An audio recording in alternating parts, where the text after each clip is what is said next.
여러분, 하나님의 사랑에서 여러분을 끊을 것은 이 세상에 아무것도 없다 하는 이 사실을 분명히 믿으시기 바랍니다. 환난과 공고와 핍박과 어려움과 모든 시련이 있다 할지라도 하나님께서 여러분을 붙들고 계시는 그 사랑의 줄에 꼭 붙들림 받으시기를 다시 한 번 더 축복합니다. 지난주에 우리는 들은 것에 더욱 유념함으로 우리가 흘러 떠내려가지 않도록 해야 한다 하는 말씀을 받았습니다. 이 말은 지금 우리가 당하고 있는, 우리가 맞닥뜨리고 있는 현실, 우리의 삶의 현장은 우리를 무너뜨리고 흘러 떠내려 보내기 위한 그 엄청난 쓰나미 같은 그런 세상의 풍파, 또 조류, 여러 가지 환란, 이런 것들이 엄청 크다는 것이죠. 그죠? 그래서 이게 우리가 도저히 나의 힘이나 나의 능력으로, 인간적인 힘으로 이 큰 파도 치는 또 이 흐르는 그 탕류에서 내가 견디고 버티기가 참 힘듭니다. 그래서 구약의 그 많은 이스라엘 백성들이 하나님께서 선지자들을 통해서 그렇게 여러 부분과 여러 모양으로 말씀을 주셨습니다. 그랬는데 금방 조금 견디는가 싶더니 또 무너지고 흘러 내려가고, 이게 역사적으로 계속 반복되고 말았습니다. 그래서 하나님께서 이제 최후의 수단으로, 마지막 수단으로 그 아들을 보내주셔서 말씀을 했어요. 그리고 그 아들을 깊이 유념하고 더욱더 집중하면은 우리가 흘러 떠내려가지 않게 된다 하고 말씀을 해 주신 것입니다. 하나님이 이스라엘 백성들에게 율법 십계명을 주고 너희가 이 말을 잘 지켜 행하면은 좌로나 우로나 치우치지 않고 이 말을 지켜나가면은 너희가 하는 모든 일이 다 형통하리라, 이렇게 말씀을 주셨는데, 그리고 그 말씀에 순종한 사람들이 정말 하나님이 주시는 은혜 가운데 형통한 삶을 살았는데도 불구하고 이스라엘 사람들에게 눈앞에 닥치는 그 큰 파도 같은 것들, 눈에 보이는 안목의 정욕, 또 육신의 정욕, 이생의 자랑에 금방 무너져 버리고 또 흘러 떠내려가 버렸단 말이에요. 그래서 하나님께서 주신 것이 아들입니다. 아들. 이 아들을 집중해야 되겠다. 그래서 우리가 이 아들에 유념하면은 흘러 떠내려가지 않도록 하나님께서 마지막 수단으로 주신 거예요. 그리고 이거는 완전한 수단이고 완전한 구원이에요. 큰 구원이에요. 그래서 이 아들만 잘 알면은 우리가 어떤 탕류나 어떤 세상의 조류나 어떤 큰 파도에도 흘러 떠내려가지 않게 되는 것입니다. 그래서 아들을 잘 알아야 돼요. 이 아들이 누군지, 이 아들 예수가 누군지를 정말 더욱더 유념해야 되는 것입니다. 그래서 그 아들에 대해서 계속 말씀을 해주고 계십니다.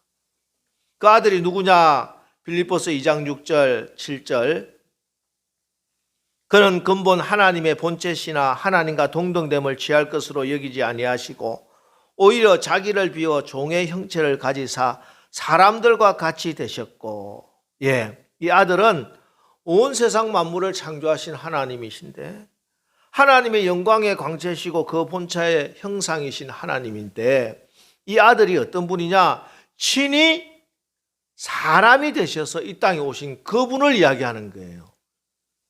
2000년 전 저 유대 땅에서 나시고 갈릴리에서 사역하시고 예루살렘 성문 밖에서 십자가에 죽으신 그 아들, 그 예수 그리스도, 그분이 하나님이신데 인간의 몸을 입고 이 땅에 오신 것, 그것을 신학적 용어로 성육신이다 이렇게 이야기합니다.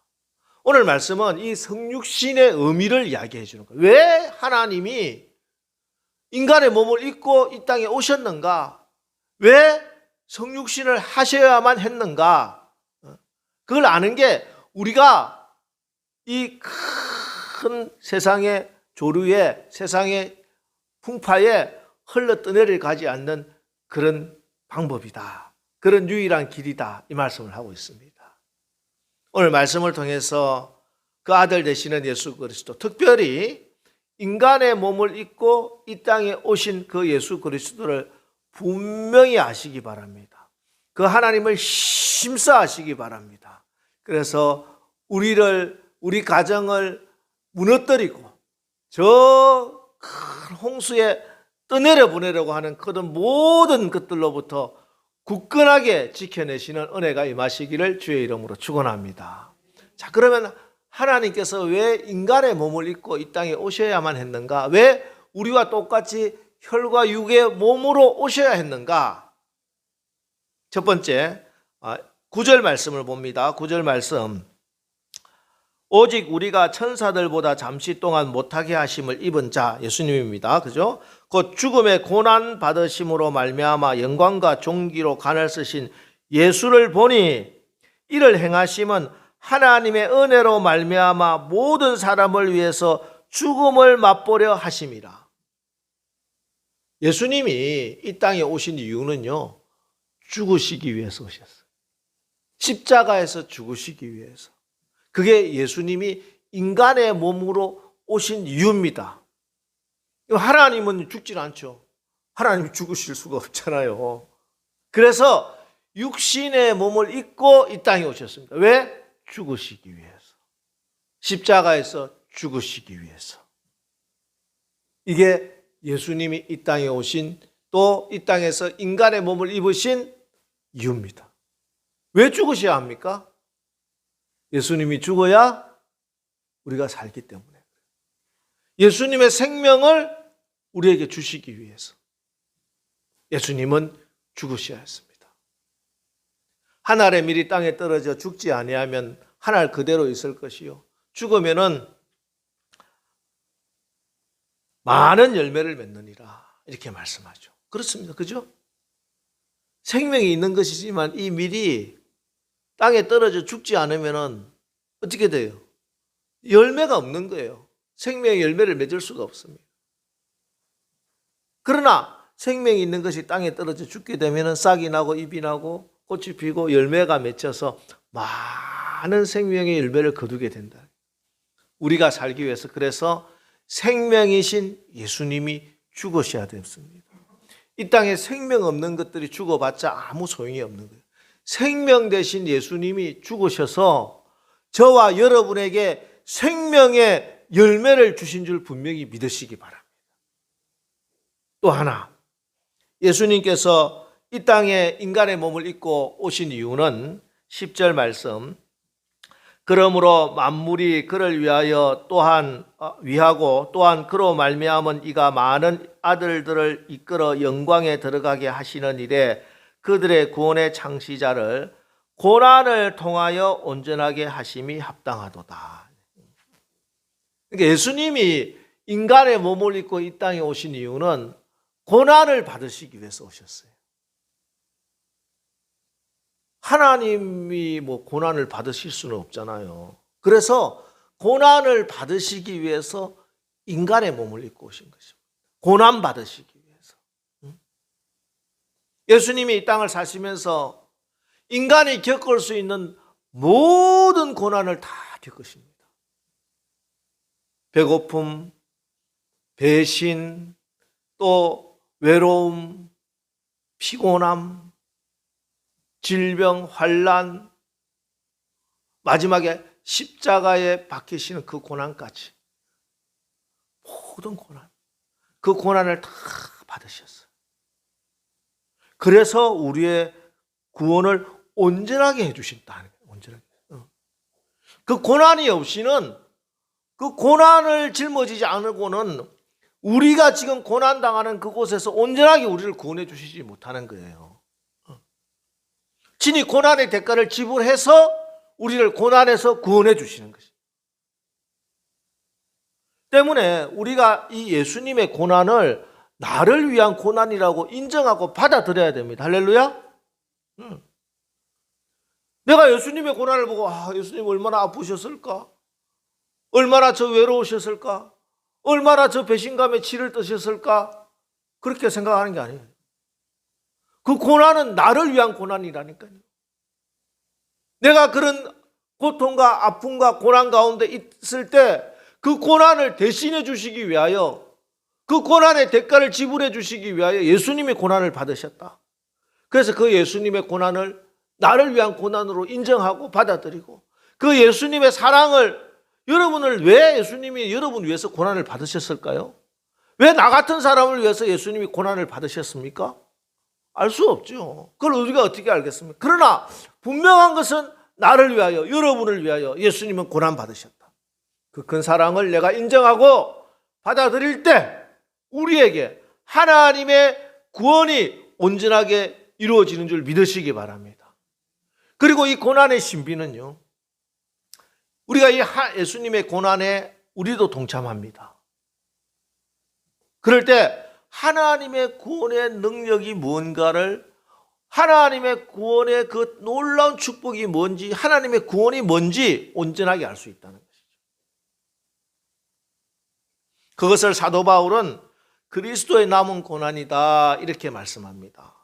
골로새서 1장 24절, 나는 이제 너희를 위하여 받는 괴로움을 기뻐하고 그리스도의 남은 고난을 그의 몸된 교회를 위하여 내 육체에 채우노라, 이렇게 이야기해요.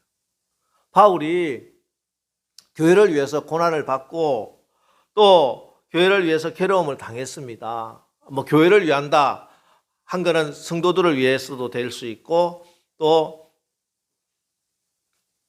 예수 그리스도가 교회의 몸이시니까 예수님을 위해서 받는 괴로움, 고난이라고 할 수 있죠. 그런데 그게 기뻐하는 거예요, 기뻐. 왜냐하면 이 고난의 동참함이 얼마나 놀라운 구원의 신비를 알 수 있게 해주는가를 알 수 있기 때문에 그렇습니다. 여러분, 주님의 고난이 우리를 위한 주님의 사랑이라고 이라면은, 내가 그리스도의 남은 고난에 동참하는 것은 내가 예수님을 사랑하는 사랑의 척도가 됩니다. 서로 사랑한다는 게 뭔지, 그거는요, 고난을 통해서 온전해지는 것이에요. 고난 없는, 그건 사랑이 없어요. 여러분 살아가면서 일부 예배 마치고 우리 문차선 집사님이 우리 한우조 사모님이 지금 손주들 본다고 너무 힘들다고 하는데 그래, 그 생각이 들었어요. 그래, 손주를 사랑하기 때문에 그 고난을 감당하는 거예요. 아프고 힘들지만 여러분들이 여러분들의 자녀를 사랑하기 때문에 힘들고 어렵지만 일찍 아침에 일어나서 밥을 하고, 여러분들의 가장들이 가족을 사랑하기 때문에 세상에 나가서 그렇게 치이고 참 자존심 상하고 그러지만 직장 금방 때려치지 않고 그렇게 직장생활을 하는 거예요. 고난이 없는 건 사랑이 아닙니다. 사랑은 무슨 낭만적인 그런 로맨스 그런 게 아니에요. 사랑은 고난입니다. 고난을 기뻐할 수 있는 게 사랑이에요.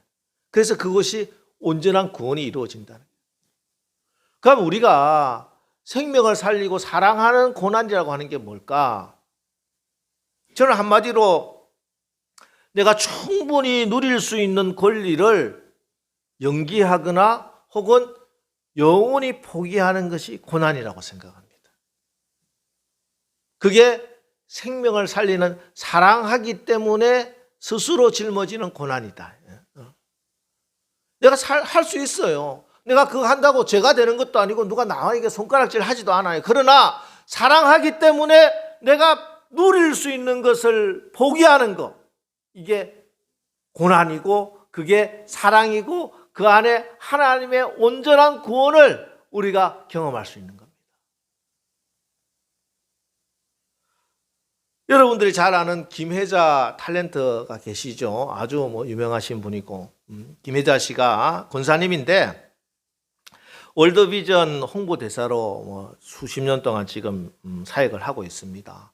1992년에 처음에 에티오피아를 시작으로 해서 아프리카의 여러 나라들, 또 동남아시아의 방글라데시, 라오스, 또 심지어 북한, 아프가니스탄 이런 지역에 계속 찾아다니면서 전쟁과 기아로 고통당하는 어린이들을 섬기는 일을 한 14년을 하고 나서 그리고 나서 그 경험을 가지고 책을 썼습니다. 그게 유명한 꽃으로도 때리지 말라 하는 수필집입니다.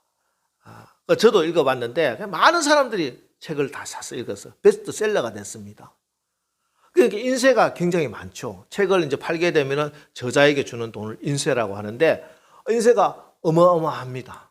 근데 그 모든 10년 동안의 모든 인쇄를 우리 어린이들, 전 세계 불우 어린이들을 위해서 다 기부하기로 작정을 하고 기탁을 해버렸습니다.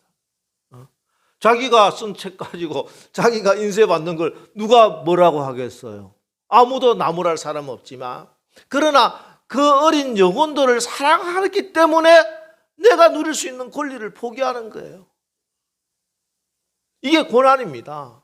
고난이라고 뭐 엄청 내가 뭐 대단하고 이게 힘들고 괴로움을 당하고 그런 게 아니고, 내가 누릴 수 있는 것이라도 내어놓을 수 있는 거, 포기할 수 있는 거, 이게 고난이라. 한 가지 더 예화가 한 개 더 있어요. 우리 김혜자 군사님이 이제 해외에 나가시려고 공항을 나갔습니다. 인천공항에서 보면은 면세점이 쫙 있잖아요. 엄청 좋은 면세점들이 많고 그 길에 이제 쑥 아이 쇼핑을 하러 걸어가다가 보니까 어느 명품 가방이 전시되어 있는데 너무 예쁜 거예요. 저는 뭐 여자가 아니라서 잘 모르겠습니다만 우리 여자분들은 그 명품 가방 내 마음에 딱 드는 거 갖는 거 그게 소원이잖아요, 그죠? 그게 그렇더라고요. 저희 어머니도 그런 마음을 갖고 있는 걸 봤는데 80 먹은 할머니도 그 명품 가방을 좋아하니까 김혜자 군사님 당연히 명품 가방을 너무 갖고 싶었어. 근데 이게 너무 마음에 들어서 그래요. 너무 마음에 들어서 그게 비싸서 그런 게 아니라 마음에 너무 들어서. 그래서 가서 가격표를 보니까 한 200-300 정도 됐는가 봐요. 그래서 그런데 그걸 딱 살려고 딱 지었는데 갑자기 떠오르는 것이 이 돈이면은 아프리카에 있는 어린이 100명을 한 달 동안 먹일 수 있는데 하는 마음이 들더라는 거예요. 그게 이제 성령이 주시는 마음이에요. 이 마음을 가지고 가방을 들었다 놨다 들었다 놨다 그러다 결국 가방을 사지 못했다 하는 것을 제가 들은 적이 있습니다. 제가 여러분들 좋은 가방 사면 안 된다는 말씀 드리는 거 절대 아닙니다. 괜찮아요. 그런데 이런 정신이, 이런 예가 바로 이 그리스도의 남은 고난에 참여하는 것이다 하는 그런 말씀을 드리는 거예요. 내가 마땅히 해도 돼. 그거 가지고 내가 비난받을 것도 아니고 다른 사람이 나한테 욕할 것도 아니고 뭐 특별히 뭐 죄가 되는 것도 아닙니다. 그러나 내가 마땅히 누릴 수 있는 것이지만 사랑하기 때문에 한 영혼을 위해서, 예수님을 위해서 내가 그것을 내려놓고 포기하는 거. 자, 그러면요, 그때는 어떤 일이 일어나는가? 이건 내가 많이 가지고 명품 가방을 선물 받았을 때의 기쁨이 있죠, 당연히. 그러나 그거와 비교할 수 없는 전혀 다른 차원의 기쁨을 내가 누리게 된다. 그런 평강을 내가 누리게 된다. 이것이 바로 우리의 구원의 온전함을 체험하는 비결이 되는 것입니다. 고난을 통해서 구원이 온전하게 된다. 이 말씀. 그래서 예수님께서 이 땅에 오셔서 고난을 받으시고 십자가에 죽으셨습니다. 자, 그러므로 인해서 어떤 일들이 우리에게 일어나느냐? 예수님은 그로 인해서 어떻게 우리에게 다가오시느냐? 더 구체적으로 말씀하는 게 오늘 읽었던 본문 14절부터 18절에 있는 말씀이에요. 자, 예수님께서 이 땅에 육신을 입고 오셔서 고난을 받으시고 십자가에 죽으심으로 우리에게 실질적으로 일어나는 변화, 그게 뭐냐? 14절로 15절 말씀. 자녀들은 혈과 육에 속하였음에 그도 또한 같은 모양으로 혈과 육을 함께 지니심은, 자, 죽음을 통하여 죽음의 세력을 잡은 자 곧 마귀를 멸하시며 또 죽기를 무서워함으로 한평생 매여 종로로 타는 모든 자들을 놓아주려 하심이니, 예수님이 고난을 받으시고 십자가에 죽으심으로 어떤 일이 우리에게 일어나느냐? 이제 마귀가 멸해 주셨다는 것입니다. 마귀의 손아귀에 잡혀있던 우리를 해방시켜 주셨다는 것입니다. 그 권세가 예수님의 고난과 예수님의 십자가의 죽으심의 그 권리와 권세와 합법적인 능력이 임했다는 것이에요. 마귀 이야기하면은 아니 지금 뭐 현대 지금 이 과학 21세기의 최첨단 시대 무슨 마귀 이야기를 하느냐고 영화에나 나오는 이야기지 그렇게 이야기하시는 소위 지성적인 그리스도인들이 있습니다. 예. 그런데 여러분 이게요 마귀가 제일 좋아하는 말인가 아십니까? 마귀를 모르고 마귀를 무시하고 그렇게 자기의 지성으로 신앙생활하고 지성으로 교회 다니고 하는 것이 마귀가 너무 좋아하는 일이야. 왜? 마귀가 하는 짓을 모르니 마귀에게 늘 사로잡히고 마귀의 놀림감이 되기 때문에 그렇습니다. 그렇죠? 여러분 우리나라가 지금 전쟁 중에 있는 거 혹시 아세요? 우리나라는 지금 전쟁이 끝난 나라가 아니에요. 휴전 중에 있어요. 아직까지. 전쟁을 잠깐 쉬고 있는 뿐이 언제든지 다시 전쟁이 일어날 수 있는 상황입니다. 그걸 모르고 우리나라는 전쟁이 없는 나라인 것처럼 북한이 우리를 침공하지 절대 않을 것이라는 그런 환상 속에 사는 것은 너무나 위험한 생각입니다. 반공 이데올로기를 가지고 민주화 백성들을 탄압하는 것도 큰 문제지만 북한이라고 하는 우리의 적이 우리를 공격할 수 있는 또 우리가 전쟁 중에 있고 지금도 난파 간첩들이 우글우글하다는 것을 모르고 인정하지 않는 것은 더 위험한 일이에요. 여러분 분명한 것은 사단 마귀는 분명히 존재합니다. 여러분의 삶에 영향을 끼치고 있어요. 마귀의 영향은요 아주 강력하고 아주 잔인하고 아주 더럽고 아주 무시무시한 거예요. 이 영적 전쟁 한가운데 우리가 살고 있다는 것을 분명히 알아야 되는 것입니다. 이런 마귀의 지배를 받으면 안 돼요. 마귀의 소나기에 잡히는 순간 모든 것이 다 불행해집니다. 마귀에게 사로잡혀서 마귀가 주는 거 받아먹고 살면 큰일 난다는 거예요. 마귀가 주는 건 나쁜 것밖에 없어요. 야고보서를 보면은 마귀로부터 오는 것에 대해서 이렇게 말씀하고 있습니다. 야고보서 3장 14절에서 16절 말씀입니다. 그러나 너희 마음속에 독한 시기와 다툼이 있으면 자랑하지 말라. 진리를 거슬러 거짓말하지 말라. 이러한 지혜는 위로부터 내려온 것이 아니요 땅 위의 것이요 정욕의 것이요 귀신의 것이니 시기와 다툼이 있는 곳에는 혼란과 모든 악한 일이 있습니다. 모든 악한 일이 이 마귀로부터 오는 겁니다. 마귀는요 특별히 시기하게 하고 싸우게 하고 다투게 하고 분열하게 하고 혼란스럽게 만드는 거예요. 마귀가 하는 짓입니다. 마귀가 와서 그렇게 하면서 뭘 하느냐면 다 도둑질해 가는 거예요. 도둑놈이 도둑놈. 마귀가. 성경에 그렇게 적혀 있어요. 요한복음 10장 10절 도둑이 오는 것은 도둑질하고 죽이고 멸망시키려는 것뿐이요. 마귀가 오는 것은 우리를 도둑질하고 죽이고 멸망시키려는 것밖에 없어요. 다른 이유도 없고 다른 방법도 없고 다른 수단도 없어요. 마귀가 우리를 시기하게 하고 다툼하게 만들고 온 질서를 무너뜨리고 혼란하게 만들어서 하는 짓이 뭐예요? 우리의 가정의 기쁨을 다 도둑질해 가는 거예요. 우리가 행복할 수 있는 가정을 다 도둑질해 가는 거예요. 우리가 힘차게 살아갈 수 있는 건강도 다 도둑질해 가고 물질도 다 도둑질해 가고 평안을 다 도둑질해 가고 감사를 다 도둑질해 가지고 불평하게 만들고 불안하게 만들고 슬픔을 가져다 주고 미움을 가져다 주고 이게 도둑질하는 마귀가 하는 짓이라는 것이에요.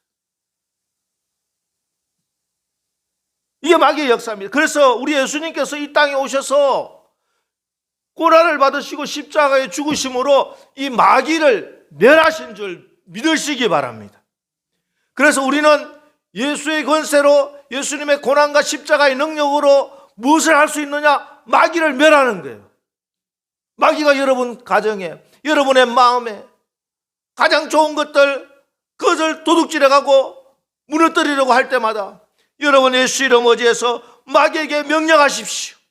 주님의 고난받으심과 주님의 십자가의 능력을 의지해서 마귀를 멸하시기 바랍니다. 여러분 가정과 지역을 공격하는 모든 사단의 경관진들을 예수 이름으로 파쇄시키시기 바랍니다. 나사렛 예수 이름으로 명하노니 나사렛 예수 이름으로 명하노니 우리 가정을 침범하는 모든 병마와 불의 영과 가난과 모든 질병들은 예수 이름으로 묶임을 받고 떠나갈지어다. 우리 가정을 분열시키고 우리 가정의 행복을 뺏어가려고 하는, 도둑질 해가려고 하는 이 마귀 권세야, 내가 예수 이름으로 명하노니 묶임을 받고 떠나갈지어다. 여러분, 믿음을 가지고 예수 이름을 의지해서 선포하시기 바랍니다. 마귀는요, 예수님이 마귀를 어떻게 멸하셨어요? 고난을 받으시고 십자가에 죽으심으로 마귀를 멸하셨어요. 때문에 마귀가 가장 무서워하는 건 다른 어떤 것도 아닙니다. 바로 예수의 피, 예수의 피, 예수의 피 앞에 마귀는 꼼짝을 못하고 한 걸음으로 왔다 7걸음으로 떠나가게 되는 것을 분명히 믿으시기 바랍니다. 예수의 피는요, 엄청난 권세입니다. 마귀를 멸한 거예요. 죽음의 권세를 잡은 자, 마귀를 멸한 권세가 예수의 피에 있는 거예요.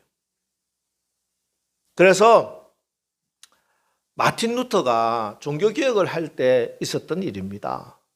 마틴 루터가 종교개혁을 하는 가운데 너무나 큰 시련과 어려움과 공격을 받으면서 힘이 들어서 좌절하고 갈등 속에 있을 때입니다. 마귀가 찾아왔대요. 마귀가 큰 손에 큰 책을 들고 펼치면서 마틴 루터의 약점들, 허물들, 죄를 다 고발하는 거예요. 마귀는 참소하는 자입니다. 고발하고 나무라고 비난하고 이 마귀가 하는 짓이죠. 마귀가 끊임없이 루터를 공격을 하는데 루터가 벌떡 일어나서 외쳤습니다. 야, 그것뿐이냐? 너는 내 마음으로 지은 죄가 얼마나 많은지 그것은 모르는구나. 아마 10권의 책으로라도 모자랄 것이다. 그러나 기억하라. 그리고 지금 그 책 마지막에 기록에 넣어라. 요한일서 1장 7절, 그 아들 예수의 피가 우리를 모든 죄에서 깨끗하게 하실 것이요. 그러면서 예수의 피 하는 순간에 마귀가 깜짝 놀라서 싹 사라졌다 하는 그런 기록이 있어요. 여러분, 우리가 예수의 피, 이 예수의 피가 그냥 시시한 게 아니에요. 시시한 게. 모든 것을 거룩하게 하는 거예요. 마귀를 한 걸음으로 왔다 7걸음으로 떠나가게 하는 게 예수의 피입니다. 우리가 레위기서를 지금 새벽기도 시간에 읽고 있는데, 레위기서를 보면은 항상 제사장이 하는 일이 뭐예요? 어린 양의 피를 받아서 그 피를 번제단에도 뿌리고, 그리고 물두멍에도 뿌리고, 성소 안에도 다 피를 바르는 거예요. 왜? 이 피가 능력이기 때문에 어떤 악한 세력이 감히 접근하지 못하게. 그래서 피를 아론 제사장과 그 아들 제사장에게 기름 부을 때 기름을 부은 것과 함께 또 뭐예요? 그 피를 다 바르는 거잖아. 귀뚱이도 바르고, 오른손, 엄지, 오른쪽 발가락 다 바르고. 여러분 모든 곳에, 여러분의 삶에, 각 곳에, 여러분 가정에, 여러분의 사업장에 예수의 피를 바르시기 바랍니다. 기도하시면서 기도하는 거예요. 오늘도 나의 이 가정에, 우리 가정에, 우리 사업장에 주의 보혈을 바릅니다. 주님의 피를 뿌립니다. 악한 사단마귀는 예수의 피를 보고 한 걸음으로 왔다 7걸음으로 물러갈지어다.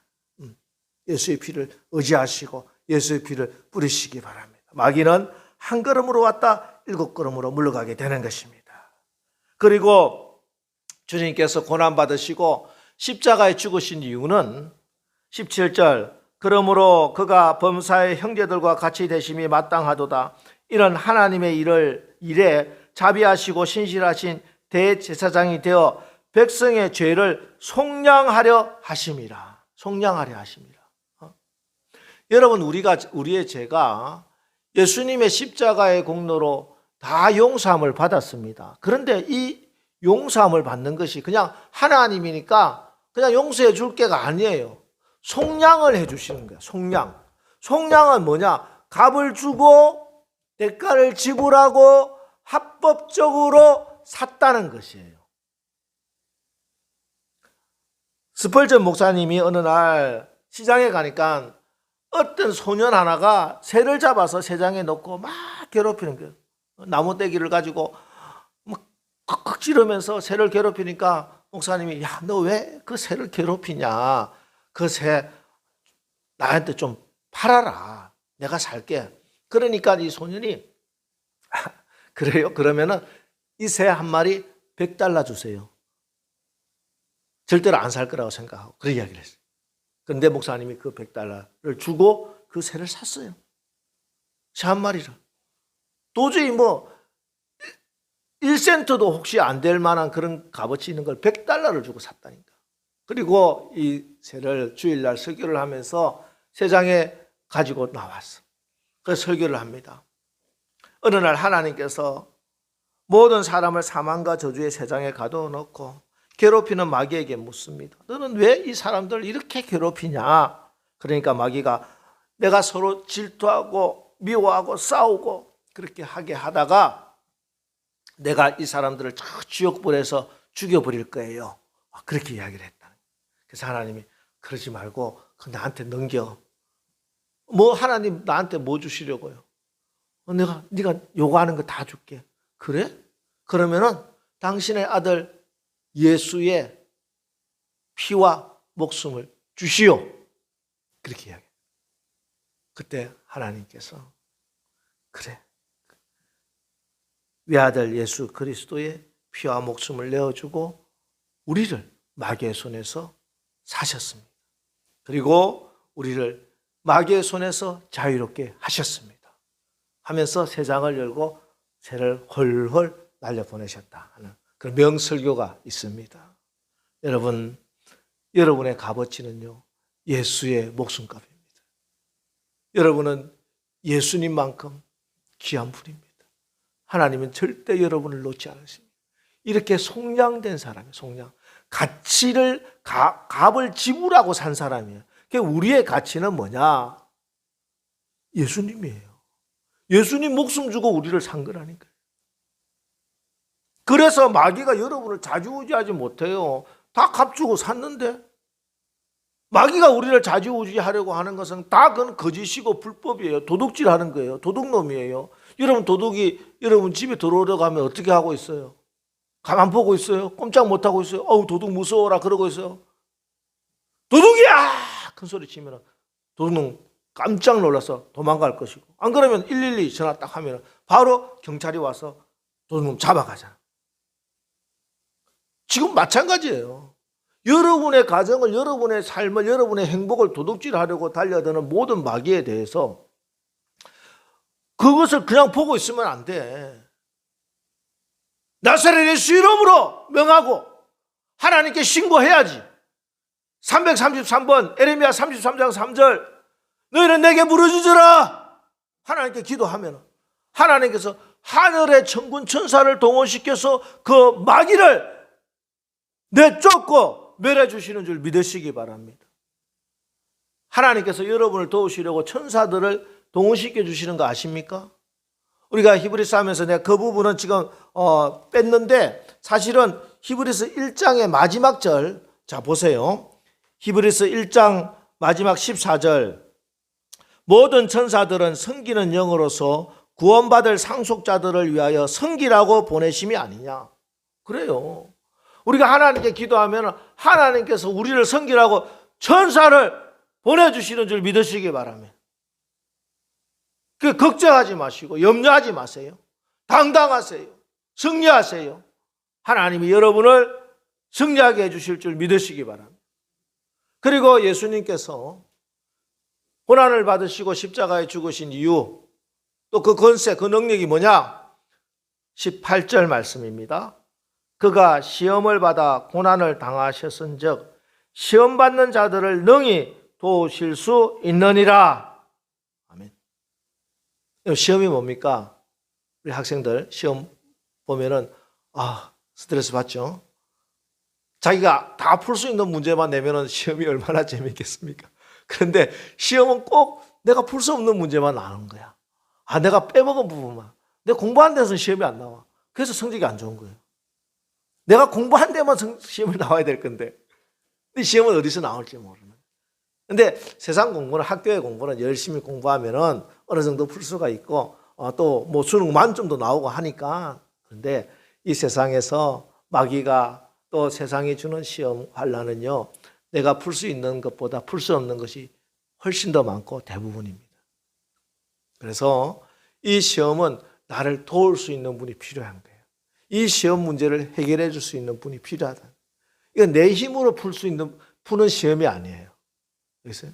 세상 시험은 내 힘으로, 내 능력으로만 풀어야 되지만, 이 영적인 세계에서 시험은 내 힘으로 풀 필요가 없어.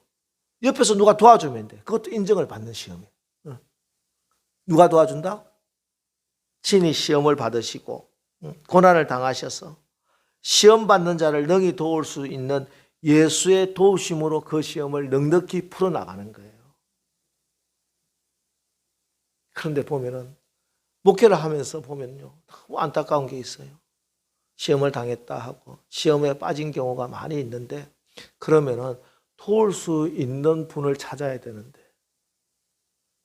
도울 수 없는 사람들하고 같이 어울려서 그 사람 이야기 듣고 그 사람들이 하라고 하는 방법대로 하다가 더 깊은 수렁으로, 도저히 헤어나올 수 없는 그 수렁으로 빠지고 만다는 것이죠. 우리가 아이들 키워보면 너무나 잘 알잖아요. 우리 아이들이 자라면서 문제가 생겼어. 어려운 문제가 생겼어. 걱정, 염려가 있으면은 그 문제를 풀 수 있는 사람이 누구예요? 부모님이나 선생님께 아뢰면 되잖아. 엄마, 아빠, 나 이런 문제가 생겼어. 큰일 났어. 그 전에 우리 시영이가 한 번은 갑자기 밤에 얼굴이 하얘져가지고, 아빠 큰일 났어. 아빠 큰일 났어. 왜 그래? 이게 못된 짓을 한 거야. 게임을 하면서 어떤 사람하고 이 채팅을 하면서 막 서로 감정이 상했나 봐. 그냥 막 욕을 했나 봐, 시영이가. 욕을 했는데 이걸 가지고 그 사람이 사이버 거기다 신고를 해가지고 사이버 경찰한테 연락이 왔다는 거야. 애가 놀란 거야. 그래갖고 아빠 어떻게 하면 좋아? 어떻게 하면 좋아? 내가 잘 들어보니까 그런 것도 아니고 뭐 서로 이렇게 약간 격한 말이 오고 가고 했지만 그 사람을 뭐 인격을 모독한 것도 아니고 그 사람이 먼저 그렇게 했고, 그런데 그걸 잘 들어보니까 이거 아닌데 싶더라고요. 걱정하지 마, 걱정하지 마. 아빠 기도해 줄게. 이렇게 하고 조금 이제 내가 봤어요. 걱정하지 마. 경찰한테 온 게 아닌 것 같은데 내가 생각했어요. 나중에 알고 보니까 친구가 놀리려고 일부러 그렇게 시영이한테 놀린 거야. 거짓말로. 놀래가지고. 근데 그러지, 그걸 모르고 나중에 지네들끼리 모여가지고 그 문제 어떡하냐고 뭐 해가지고 엉뚱한 짓을 하면은 큰일 나는 수가 있어요. 애들이 아무것도 아닌데 그 문제를 자기가 그냥 풀려고 힘도 없는 자기들끼리 해결하려고 하다가 문제가 꼬이고 가출을 하고 나중에 정말 큰 문제로 발전하게 되는 것입니다. 여러분, 하나님이 계세요. 예수님이 여러분의 모든 시험 당할 때 능히 도우실 수 있는 분인 것을 분명히 믿으시기 바랍니다. 세상에 엉뚱한 거, 도움이 되지 않는 거, 그런 데 가서 괜히 가서 나가서 헤매지 마시고 걔랑 고생하지 마시고 시험 받는 자들을 능히 도우실 수 있는 우리 주님께, 예수께 담대히 나가서 모든 시험의 문제를 다 해결하고 풀어버리시기를 주의 이름으로 축원합니다. 여러분, 이번 한 주간 우리 예수님이 우리와 똑같은 육체를 입으시고 고난을 받으시고 십자가에서 죽으셨습니다. 그것은 죽음의 세력을 잡은 바로 마귀를 멸하시고자, 우리를 그 마귀의 손에서 풀어주시고자 주님께서 십자가에서 고난받으시고 죽으셨다는 사실을 믿으시고, 예수의 피를 의지하여 예수의 보혈의 능력으로 그 마귀의 세력을 멸하시기를 주의 이름으로 축원합니다. 그리고 지금도 모든 시험과 무거운 짐을 지고 견디다 못해 쓰러지지 마시고 그 모든 문제 능히 해결해 줄 수 있는 예수 그리스도, 그분께 모든 문제를 다 올려드려서 나의 삶에 닥친 모든 시험 문제 다 해결받는 승리하는 한 주간 사시기를 주의 이름으로 축원합니다. 기도하겠습니다. 하나님, 우리가 이 땅을 살아가면서 우리의 심령 깊숙이 또 우리의 삶의 환경 가운데 여러 가지 갈등과 시련과 어려움들이 너무 많아서 하나님 아버지, 내가 눈물을 흘리며 지내고 있습니다. 우리의 그 모든 어려움과 시련을 아시는 주님, 친히 경험하신 주님, 그리고 우리의 눈에서 흐르는 그 눈물을 지금도 바라보시고 계시는 주님, 주님께서 이 모든 문제를 해결해 주시고 나의 눈에 눈물을 닦아주실 줄 믿습니다. 이번 한 주간 우리가 죽음의 권세에게 사망을 선포하고 죄의 권세에 마귀의 권세를 깨뜨려 하나님의 자유로운 자녀로 생명 넘치는 능력 있는 삶을 살게 하여 주옵소서. 주님이 우리를 살리기 위해서 십자가 고난 받으시고 우리를 속량해 주셨으니 모든 시험과 무거운 짐을 나홀로 지고 견디다 못해 쓰러지지 않겠습니다. 나를 능히 도우시는 예수 그리스도를 의지하고 주님을 바라보고 예수 능력을 힘입어 승리하게 하여 주시옵소서. 예수님의 이름으로 축복하며 기도합니다. 아멘.